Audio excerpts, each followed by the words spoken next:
ہمارا دین ہی دین ہے، بچے پالنا بھی دین ہے، رزق حلال کمانا بھی دین ہے، نوکری پہ جانا بھی دین، دکان کھولنا بھی، یہ تو سارا دین ہے۔ ہمیں تو دنیا داری دین نہیں، ہمیں تو دین ہی دین دیا ہے نبی پاک صلی اللہ علیہ وسلم۔ میرے عزیز، پہلی بات کہ اپنے ایمان کی مضبوطی، تگڑائی، اپنے ایمان پر مضبوط ہو کے، اور یہ جو روز فتنے نئے سے نئے پیدا ہوتے ہیں نا، یہ ہمارے ایمان کو ضائع کرتے ہیں۔ یہ جو ٹی وی پہ اسکالر بیٹھے ہوتے ہیں نا، یہ جو کہانیاں سناتے ہیں یورپ میں یہ ہوتا ہے، فلاں جگہ یہ ہوتا ہے، آپ یقین کریں مجھے بڑا دکھ ہوتا ہے جب میں کسی سیاستدان کی زبان سے یورپ کی بات سنتا ہوں۔ میں کہتا ہوں ظالم، تجھے ابو بکر صدیق بھول گئے؟ تجھے فاروق اعظم بھول گئے ہیں؟ تجھے بھول گئے ہیں سیدنا عثمان غنی اور مولا علی؟ تجھے کیا ضرورت پڑی تھی یورپ کی مثال دینے کی؟ تو نے حضرت عمر بن عبدالعزیز کو نہیں پڑھا؟ ایک نسخہ صرف حضرت ابو بکر کا سنے، صرف ایک۔ پہلے دن جب خلیفہ بنے تو حضرت ابو بکر صدیق سر پہ رکھ کے نا ٹوکری بازار چلے کاروبار کرنے، حضرت عمر نے روکا، کہا صاحب کدھر جا رہے ہو؟ آپ ہمارے خلیفہ ہیں۔ یہ بات صرف اس لیے سنا رہا ہوں کہ ان کا مہینہ ہے۔ حضرت ابو بکر بھائی کدھر جا رہے ہو؟ کہا میں بچوں کی روزی تو کمانی ہے نا، تمہارا خلیفہ بن کے بچے تو نہیں نا بھوکے مار دیں۔ انہوں نے اسے نہ پتا پاکستان چ بن جائیے تو 7 نسلیں رج جاندیاں نے، معاذ اللہ۔ اتنے تو کہتے ہیں آپ سابقہ وزیر اعظم کا کبھی خرچہ سنے تو حیران ہو جائیں، یہ حشر ہے۔ حضرت ابو بکر صدیق رضی اللہ تعالیٰ عنہ کہنے لگے بچے تو نہیں بھوکے مارنے، کہا واپس آئیں، ہم مال غنیمت سے آپ کی تنخواہ مقرر کرتے ہیں۔ بیٹھک بیٹھی، صحابہ بیٹھ گئے، جرگہ بیٹھ گیا، مشورہ ہونے لگا کتنی تنخواہ لگائیں، کتنی لگائیں۔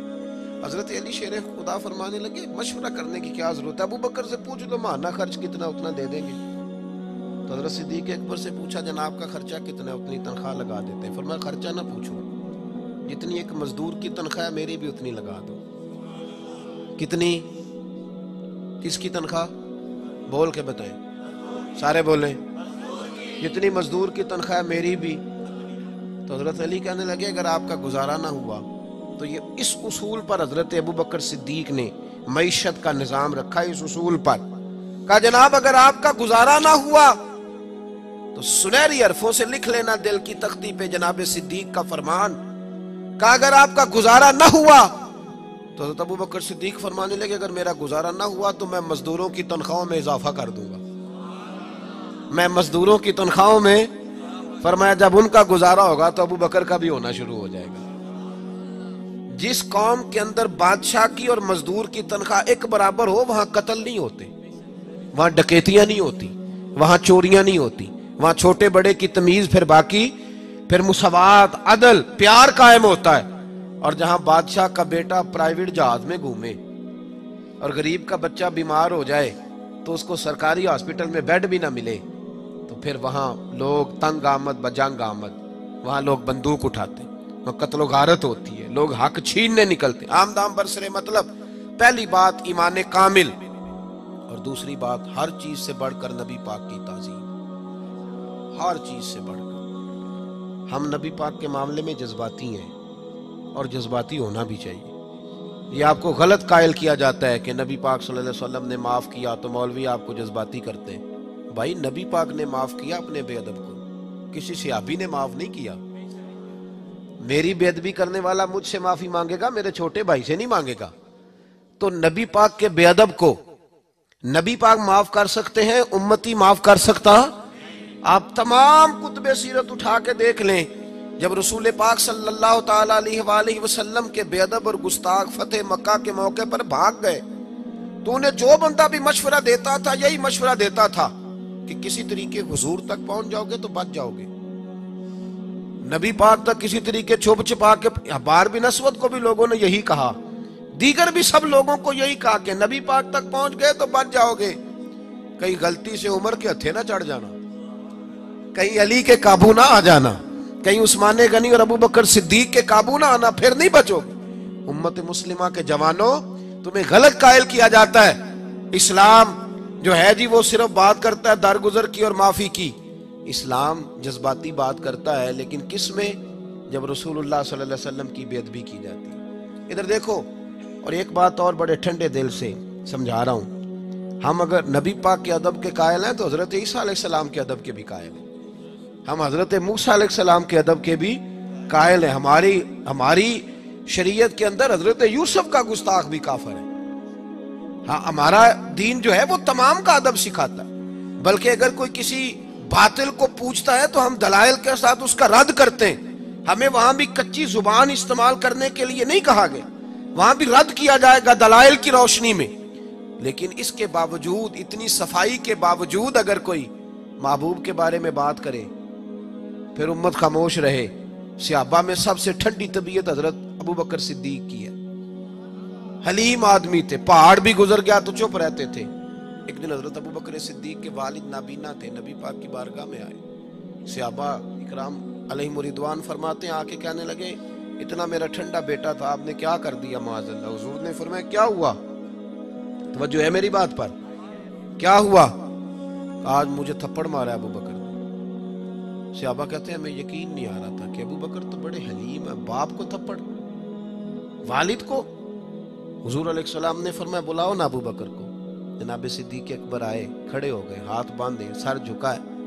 نبی پاک صلی اللہ علیہ وسلم نے فرمایا ابو بکر والد کو مارا ہے؟ چپ کر گئے۔ پھر پوچھا، لوگوں کو یقین نہیں ہو رہا، تم نے باپ کو مارا ہے؟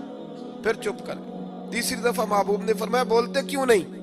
تو جناب صدیق اکبر نے سر اٹھایا، داڑھی ساری آنسوؤں سے بھری ہوئی، عرض کرنے لگے یا رسول اللہ صلی اللہ علیہ وسلم، والد سے کہیں تلوار لے کے میرے ٹکڑے ٹکڑے کر دے، ان سے کہیں میرے وجود کے حصے بکھرے کر دے، میں سی نہیں کروں گا، لیکن ان سے فرما دے یہ آپ کے بارے میں بات نہ کریں، آپ کے بارے میں بات نہ کریں۔ تن تندور ہڈاں دا بالن تے اسی ہاواں نال تپایا، کپ کپ مکیاں پیڑے کیتے اتوں عشق پلے تھل لایا، تن دا سالن من دی ہانڈی اتوں لون صبر دا پایا، غلام فریدا وے میں ساری تیری، غلام فریدا میں ساری تیری، تینوں وجہ یقین نہیں آیا؟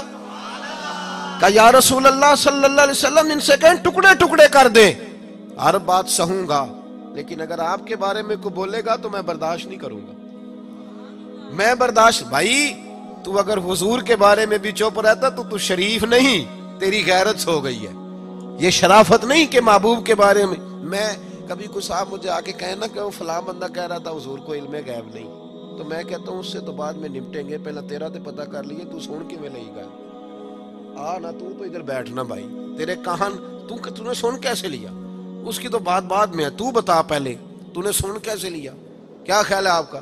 اتنے ظلم کی بات۔ ایک بندہ کہہ رہا تھا جی وہ تو مکھی کا پر نہیں بنا سکتے معاذ اللہ، میں کیا انہوں تے بعد پوچھاں گے، پہلا تو تے آنا ہو رہا، تیرے اندر وہ ہمت کہاں سے آئی جی تو سن کے آ گیا؟ سن کیسے لیتے؟ ایسے لوگوں کے پاس بیٹھتے کیسے؟ کس طرح تمہاری طبیعت گوارا کرتی ہے اس ظالم کے پاس بیٹھو جو میرے محبوب علیہ السلام کے صحابہ کے بارے میں بات کرے، اہل بیت نبوت کے بارے میں بات کرے؟ کس طرح طبیعت میچ ہوتی؟ اس کے ساتھ بیٹھ کر چائے کا کپ کیسے پی لیتے؟ کس طرح تمہارے اندر طاقت آتی؟ یہ اپنے اندر غیرت ایمانی پیدا کریں۔ ہمارا وہی سجن ہے جس کا مصطفیٰ سے پیار ہے، اور جس کا نبی پاک سے پیار نہیں، ہمارا اس سے کوئی تعلق ہے، ہمارا اس سے کوئی رشتہ۔ امیر ملت حافظ پیر جماعت علی شاہ صاحب محدث علی پوری رحمت اللہ تعالی علیہ فرمایا کرتے تھے، آپ فرمایا کرتے تھے مصطفیٰ سے پیار کرو گے تو بچ جاؤ گے۔ کیا خوبصورت جملہ ہے۔ اور فرماتے تھے حضور کی تعظیم کرو گے تو بن جاؤ گے، خود بن جاؤ گے، اللہ تعالیٰ تمہیں عزتوں سے نواز دے گا۔ اب تیسری بات کی طرف آئیں، حضور کی تعظیم بھی کرنی ہے اور نبی پاک کی فرما برداری بھی کرنی ہے، جو حضور کہیں وہ کرنا ہے۔ توجہ ہے میری بات پر؟ ادھر دیکھیں، جو حضور کہیں کہ گنجائش لبنی جی، اب دیکھیں اب تھوڑا تھوڑا بول دیں، اب تھوڑا تھوڑا لیکن نہ کرنا ہے ہوتے کوندے نے پہ۔ حکیم کوئی سیانا ہونا بڑا دور سمجھدار حکیم، تو وہ نسخہ بتائے تو بندے کہتے ہیں کاغذ قلم لاؤ لکھ لیں، صحیح ہے نا جی، لکھتے ہیں نا جی، بلکہ حکیم تو نسخہ دیتے ہی نہیں تھے، وہ قبروں میں لے گئے ساتھ، اللہ ماشاء اللہ دیا ہی نہیں، اس لیے حکمت زیادہ پروان نہیں چڑھ پا رہی۔ یاد رکھیں کوئی سیانا بندہ بات کرے تو لکھ لینی چاہیے، تو اگر مصطفیٰ ہمیں کچھ سمجھائیں۔ صحابہ نے پتہ اطاعت کس طرح کی ہے، ادھر دیکھو کنز المال میں حدیث ہے، نبی پاک صلی اللہ علیہ وسلم جمعے کا خطبہ دے رہے تھے، ایک بندہ اٹھ کے کھڑا ہو گیا، حضور نے فرمایا بیٹھ جاؤ، بندہ کھڑا ہے فرمایا بیٹھ جاؤ، مطلق حکم ہے، نام نہیں لیا کسی کا، بیٹھ جاؤ، ایک بندہ کھڑا تھا بیٹھ جاؤ، حضرت عبداللہ بن رواحہ مسجد کی گلی میں تھے، آئے نہیں تھے، ان کے کانوں میں آواز گئی، وہ وہیں بیٹھ گئے۔ حضرت انس بن مالک رضی اللہ تعالیٰ عنہ فرماتے میں اپنے گھر سے نکلا تھا، ابھی گھر کے دروازے پہ تھا، میرے کانوں میں آواز گئی، میں وہیں بیٹھ گیا۔ حضرت مرثد بن ابی مرثد رضی اللہ تعالیٰ عنہ فرماتے میں وہاں تھا جہاں لوگوں نے جوتے اتارے، کانوں میں آواز گئی بیٹھ جاؤ، میں بیٹھ گیا۔ فرماتے نماز مکمل ہوئی، نبی پاک صلی اللہ علیہ وسلم نے بعد میں جب صحابہ ملنے آئے تو فرمایا عبداللہ جمعہ کہاں پڑھا؟ کہا حضور گلی میں۔ وہاں کیوں بیٹھے تھے؟ کہا یا رسول اللہ آپ نے تو کہا تھا بیٹھ جاؤ۔ اور تمہیں کب کہا تھا؟ تو اس کو کہا تھا۔ انس تم کہاں تھے؟ یا رسول اللہ گھر کے دروازے پہ۔ کیوں؟ حضور آپ نے تو کہا تھا بیٹھ جاؤ۔ نبی پاک صلی اللہ علیہ وسلم نے فرمایا مرثد بن ابی مرثد تم کدھر تھے؟ حضور وہ کونے میں جگہ ملی وہیں تھا۔ وہاں کیوں؟ حضور آپ نے کہا تھا بیٹھ جاؤ۔ میرے محبوب نے فرمایا میں نے تو اس سے کہا تھا، حضور آپ نے نام نہیں لیا، جس کے کان میں آواز گئی وہ یہی سمجھا کہ میرے لیے حکم ہو رہا ہے۔ یہاں نام لے کے نامینیٹ کر کے بھی حکم کرو تو بندے کہتے ہیں وہ دوسرا نہیں کر سکتا، کچھ ساری شریعت معاذ اللہ میرے لیے۔ حضور نے مطلق